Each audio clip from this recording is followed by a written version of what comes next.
नमस्कार मैत्रिणींनो, स्वागत आहे तुमचं आजच्या व्हिडिओमध्ये। तर अहमदाबादमध्ये झालेल्या विमान अपघातात जे मृत्युमुखी पडले, सर्वप्रथम त्यांना भावपूर्ण श्रद्धांजली। अनंत कोटी ब्रह्मांड नायक राजाधिराज योगीराज श्री स्वामी समर्थ महाराजांना वंदन करून आपण आजच्या व्हिडिओला सुरुवात करूया। तर आजच्या व्हिडिओमध्ये आपण बघणार आहोत की जो विमान अपघात झाला तर काय आहे की कुणी कोणत्या अपेक्षेने जातं, कुणी कोणत्या अपेक्षेने जातं।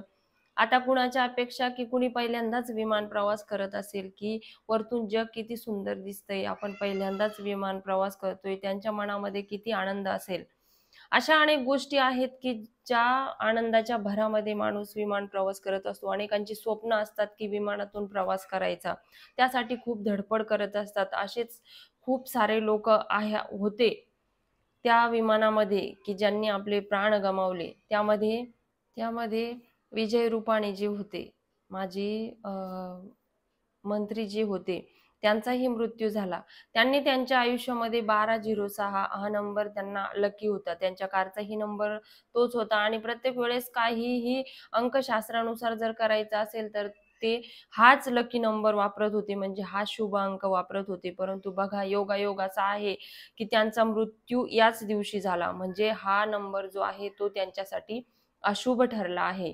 म्हणून माणसाला कोणती वेळ केव्हा येईल सांगता येत नाही। त्याचप्रमाणे त्या विमानात प्रवास करणारी खुशबू राजपुरोहित, जिचं 5 महिन्यापूर्वी लग्न झालं होतं आणि तिचा व्हिसाचं काम न झाल्यामुळे, व्हिसा कंप्लीट नसल्यामुळे ती 5 महिन्यापासून आपल्या पतीकडे जाण्यासाठी थांबलेली होती आणि जसंही तिचं ते काम झालं तर ती आपल्या पतीला लंडनला भेटण्यासाठी निघाली होती आणि तीही या विमान अपघातामध्ये मृत्युमुखी पडलेली आहेत। म्हणजे अनेक स्वप्ने तिचे आपल्या नवऱ्याला भेटण्यासाठी होते, परंतु क्षणात ते काय झाले तर नाहीसे झाले। त्याप्रमाणे त्या विमानात काम करणारे दीपक पाठक म्हणून एक होते, ज्यांनी सकाळी निघताना आपल्या आईला मेसेज केला होता की गुड मॉर्निंग आणि मी निघालोय।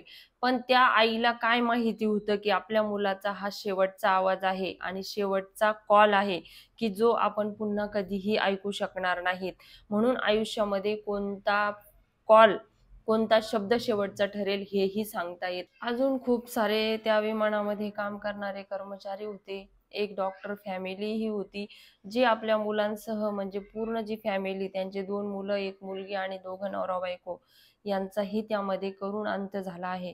ते तर आपल्या मुलांच्या करिअरसाठी लंडनला शिफ्ट झाले होते आणि पूर्ण समोरचं जे आयुष्य आहे, पुढचं जे आयुष्य आहे, त्यांना ते तिथंच व्यतीत करायचं होतं। अशा प्रकारे त्या विमानामध्ये खूप सारे लोक होते की ज्यांच्या डोळ्यामध्ये खूप स्वप्न होते। कुणाला कोणतं स्वप्न होतं, कुणाला कोणतं स्वप्न होतं, परंतु एका क्षणात ते स्वप्न काय झालं तर नाहीसं झालं। जे विमान ज्या बिल्डिंगवर पडलं, ती बिल्डिंग होती की डॉक्टर्स लोकांची, म्हणजे मेडिकल कॉलेज होतं आणि त्या मेडिकल कॉलेजवर हे विमान कोसळल्यानंतर अनेक स्टुडंट, अनेक विद्यार्थी जे आहेत ते स्वप्न बघत होते की समोर जाऊन आपण भविष्यात डॉक्टर होणार आणि समाजासाठी समाजसेवा करणार, हे स्वप्न त्यांच्या मनात होतं। विमानात बसलेल्यांचं स्वप्न एकीकडे होतं, तर निरपराध बिल्डिंगमध्ये डायनिंग हॉलमध्ये, म्हणजे मेसमध्ये जेवण करताना त्यांचा मृत्यू झालेला आहे। असे विद्यार्थी की ज्यांच्या डोळ्यामध्ये मेडिकल विषयी, म्हणजे समोर किती आपल्या आयुष्याची ती स्वप्न रंगवत होती आणि येणाऱ्या क्षणाची आतुरतेने वाट बघत होती की कधी आपण आपल्या आयुष्यामध्ये यशस्वी होऊ आणि आपले स्वप्न पूर्तीची होईल। अशा प्रकारे अनेक जण होते की ज्यांच्या डोळ्यामध्ये खूप स्वप्न होते। कोणी सेल्फी काढत होतं, कोणी व्हिडिओ काढत होतं आणि मीडियावर पोस्ट करत होतं की आपण किती आनंदी आहोत। म्हणून पूर्वी लोक म्हणायचे की आपल्या आयुष्यामध्ये कोणता दिवस शेवटचा ठरेल सांगता येत नाही।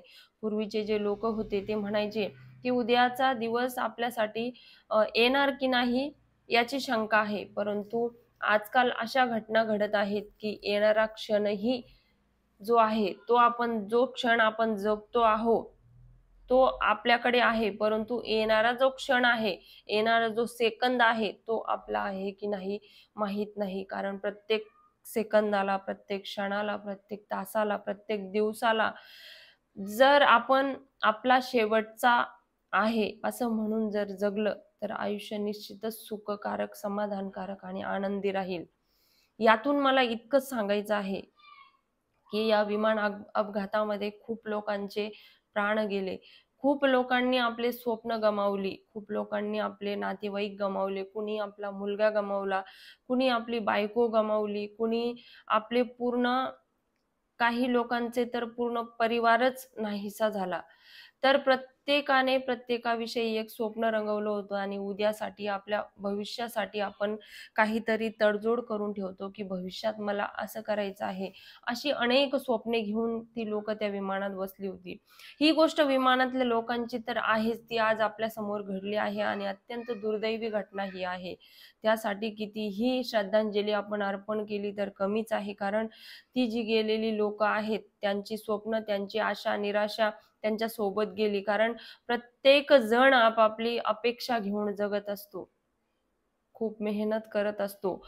म्हणून पूर्वीच्यांनी सांगितलेलं, की पुढचा, उद्याचा येणारा दिवस शेवटचा ठरेल, हे आपल्याला सांगता येत नाही. पण आज मी सांगेल, की कोणता क्षण आपल्या आयुष्यातील शेवटचा क्षण असेल हे सांगता येत नाही. म्हणून आपल्या जीवनामध्ये जरी मनाविरुद्ध काही गोष्टी घडत असल्या, आपल्या इच्छेविरुद्ध जरी आपलं आयुष्य असेल, आपल्या आयुष्यामध्ये आपल्या इच्छेविरुद्ध जरी काही लोकं असतील, तर त्या छोट्या-छोट्या गोष्टी सोडून द्यायला शिका आणि येणाऱ्या प्रत्येक क्षणाचा, आयुष्यात येणाऱ्या, घडणाऱ्या छोट्या-छोट्या गोष्टीचा भरभरून आनंद घ्यायला शिका. कारण कोणती गोष्ट, कोणता क्षण आणि कोणती इच्छा आपली शेवटची इच्छा ठरेल सांगता येत नाही. त्या व्हिडिओमध्ये एका परिवाराने सेल्फी काढला आहे आणि आत्ता सर्वजण तो फोटो मीडियावर पोस्ट करत आहे, की त्यांचा शेवटचा सेल्फी. त्याचप्रमाणे मी सर्वांना सांगेल, की आपल्या आयुष्यामध्ये जसा शेवटचा सेल्फी म्हणा, शेवटचा क्षण म्हणा, शेवटचा दिवस म्हणा,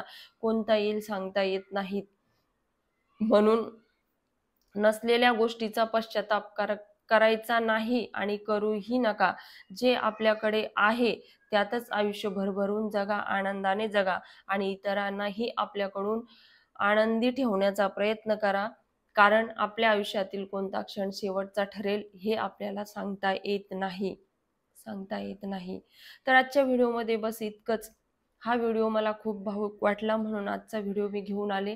काही कारणास्तव माझे व्हिडिओ मध्येच लिंक तुटली आहे. तर मी लवकरच त्या व्हिडिओची लिंक लावण्याचा प्रयत्न करणार आहेत आणि निश्चितच समोर जाऊन येणारे व्हिडिओ माझे निश्चितच अतिशय महत्त्वाचे, माहितीपूर्ण असणार आहेत. तर व्हिडिओ आवडल्यास लाईक, शेअर आणि सबस्क्राईब करायला विसरू नका. तोपर्यंत सर्वांना श्री स्वामी समर्थ.